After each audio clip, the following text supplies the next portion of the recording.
الرحیم نحمدہ و نصلی و نسلم علی رسولہ الکریم اما بعد۔ معزز سامعین و ناظرین، وہابیوں کی بدعات کے سلسلہ کے حوالے سے بندہ ناچیز کی یہ دوسری ویڈیو ہے۔ پہلی ویڈیو میں ہم نے وہابیوں کے ایک عمل کا ذکر کیا اور پھر وہی عمل وہابیوں کی کتب، وہابیوں کے اصول کی روشنی میں بہت بڑی بدعت قرار پایا۔ تو آج کی اس ویڈیو کے اندر بھی وہابیوں کے اسی مذکورہ عمل کو وہابیوں کے ایک دوسرے اصول کے تحت جب ہم رکھتے ہیں تو یہی عمل وہابیوں کا ایک بہت بڑی بدعت قرار پا جاتا ہے۔ جو ان کے افکار و نظریات کے ساتھ اتفاق نہیں کرتا، اختلاف کر لے تو وہ فوراً بدعتی اور مشرک قرار دے دیا جاتا ہے۔ حقیقت یہ ہے کہ یہ جو دوسروں کو بدعت اور مشرک ہونے کا سرٹیفکیٹ دیتے ہیں، یہ خود بہت بڑے بدعتی ہیں اور گمراہ ہیں، اور انہوں نے اپنے معمولات کے اندر کتنی بڑی بڑی بدعات کو شامل کر رکھا ہے۔ تو پہلی ویڈیو کے اندر ہم نے جس عمل کا ذکر کیا تھا وہ عمل یہ ہے عیدین کے بعد دعا مانگنا یا خطبہ کے بعد دعا مانگنا۔ وہابیوں کے تھانوی جو کہ بہت بڑے گرو سمجھے جاتے ہیں، بہشتی زیور 11واں حصہ عیدین کی نماز کا بیان ہے۔ تھانوی صاحب لکھتے ہیں کہ بعد نماز عیدین کے یا بعد خطبہ کے دعا مانگنا گو نبی صلی اللہ علیہ وآلہ وسلم اور ان کے صحابہ اور تابعین اور تبع تابعین سے منقول نہیں، مگر چونکہ ہر نماز کے بعد دعا مانگنا مسنون ہے تو اس لیے بعد نماز عیدین بھی دعا مانگنا مسنون ہوگا۔ تھانوی صاحب یہ کہنا چاہ رہے ہیں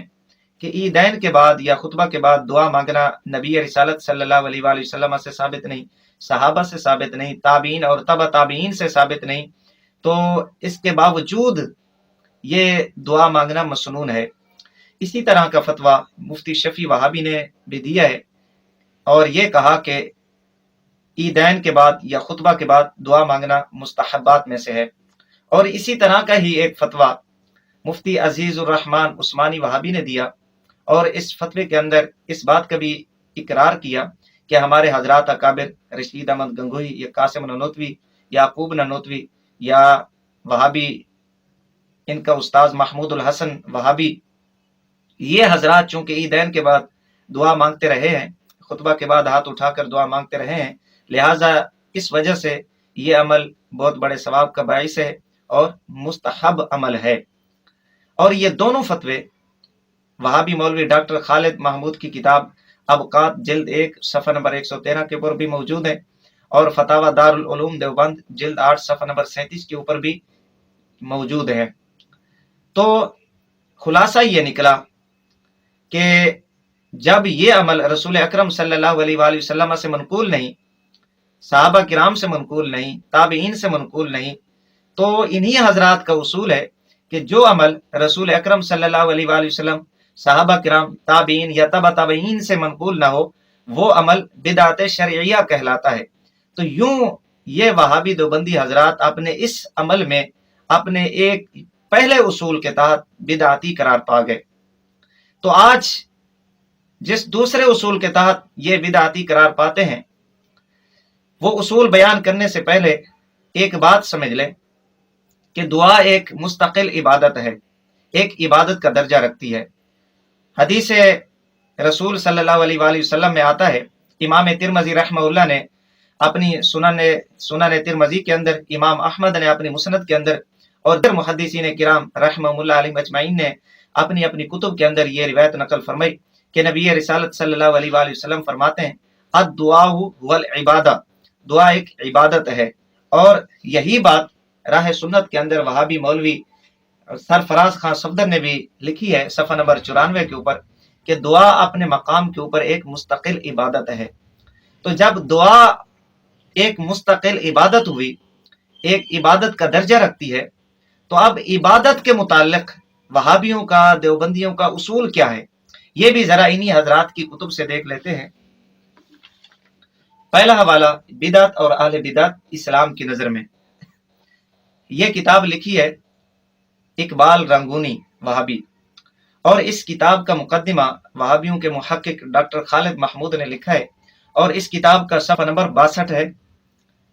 عبادات اور عادات اور معاملات کے متعلق ایک اصول لکھتا ہے۔ اصول یہ ہے کہ عادات اور معاملات انسانوں کے اپنے ماحول سے بنتے ہیں، باقی رہ گئی عبادات، یہ توقیفی ہیں جن کا حکم اللہ رب العزت اور اس کے پیغمبر برحق سے ملتا ہے۔ اسی طرح آگے لکھتا ہے کہ ہاں، عادات و معاملات انسان خود ترتیب دیتے ہیں، ایک عبادات ہے اور دوسرے معاملات ہیں یا انسان کی عادات ہیں، وہ عبادات سے تعلق نہیں رکھتی۔ تو جو عادات ہیں یا معاملات ہیں وہ انسان کے ماحول سے بنتے ہیں، معاشرے سے بنتے ہیں۔ باقی رہ گئی عبادات، عبادات کے اندر بندے کی مرضی نہیں چلتی بلکہ وہ حکم ربی کا محتاج ہوتے ہیں، اور رسول اکرم صلی اللہ علیہ وآلہ وسلم کے عمل یا رسول اکرم صلی اللہ علیہ وآلہ وسلم کے فرمان کا محتاج ہوتے ہیں۔ ان کے اندر انسان کو اپنی طرف سے عمل دخل کرنے کی اجازت نہیں ہوتی۔ یہ پہلا حوالہ تھا۔ دوسرا حوالہ راہ سنت کتاب ہے، اور وہابیوں کے بہت بڑے مولوی سرفراز خان صفدر اس کتاب کے مؤلف ہیں، مصنف ہیں، اور اس کتاب کے اوپر وہابیوں کے ہی بہت بڑے مولوی قاری طیب کی تقریض بھی موجود ہے۔ اس کتاب کا صفحہ نمبر 118 ہے، اور ایک پورا باب باندھا ہے جس نام سے، وہ یہ ہے کہ عبادات کے اندر اپنی طرف سے اوقات اور کیفیات کا تعین کرنا بدعت ہے۔ اسی طرح نیچے لکھتے ہیں کہ اپنی طرف سے اوقات کے ساتھ متعین کر دینا عبادت کو، یہ بھی شریعت کی اصطلاح میں بدعت ہوگی اور شریعت اسلامی اس کو پسند نہیں کرے گی۔ ان دونوں حوالوں سے یہ بات معلوم ہو گئی کہ عبادات کے اندر بندے کی مرضی نہیں چلتی۔ عبادات کو بندہ، انسان اپنی مرضی سے اوقات کے ساتھ خاص نہیں کر سکتا یا ان کی کیفیات کے اندر رد و بدل نہیں کر سکتا۔ یہ مولوی سرفراز خان وہابی اور اقبال رنگونی کا اصول ہے، یعنی وہابیوں کا اصول ہے کہ عبادات کو اوقات کے ساتھ متعین نہیں کر سکتے اور اس کی کیفیات کے اندر بھی کسی قسم کی دخل اندازی نہیں دے سکتے۔ تو اب ایک طرف ان کا یہ اصول ہے، اور دوسری طرف تھانوی، مفتی شفیع وہابی، عزیز الرحمن وہابی، رشید احمد گنگوئی یا قاسم نانوتوی، محمود الحسن وہابی یا یعقوب نانوتوی وہابی کا عمل ہو، یہ ایک طرف رکھے کہ عیدین کے بعد دعا مانگنا یا خطبہ کے بعد، یعنی اب اس عمل کے اندر انہوں نے اس دعا کو جو ایک عبادت کا درجہ رکھتی ہے، اس کو اوقات کے ساتھ، وقت کے ساتھ خاص کر دیا، متعین کر دیا، عید کے بعد یا خطبہ کے بعد، یا عیدین کے بعد یا خطبہ کے بعد۔ تو اب یہ اوقات کے ساتھ متعین کرنا اس عمل کو، یہ وہابیوں کے ہی اصول سے بدعت قرار پا گیا، کیونکہ کسی بھی عبادت کو ہم اپنی طرف سے کسی وقت کے ساتھ متعین نہیں کر سکتے یا اس کی کیفیت کے اندر کسی قسم کی رد و بدل نہیں کر سکتے۔ یا تو ہمیں یہ حضرات، یہ جو ان کا مذکورہ عمل ہے عیدین کے بعد یا خطبہ کے بعد دعا مانگنا، ہمیں رسول اکرم صلی اللہ علیہ وآلہ وسلم کی حدیث سے دکھا دے، اور پھر اس کی جو کیفیت ہے کہ کن الفاظ کے ساتھ رسول اکرم صلی اللہ علیہ وآلہ وسلم نے دعا مانگی ہے،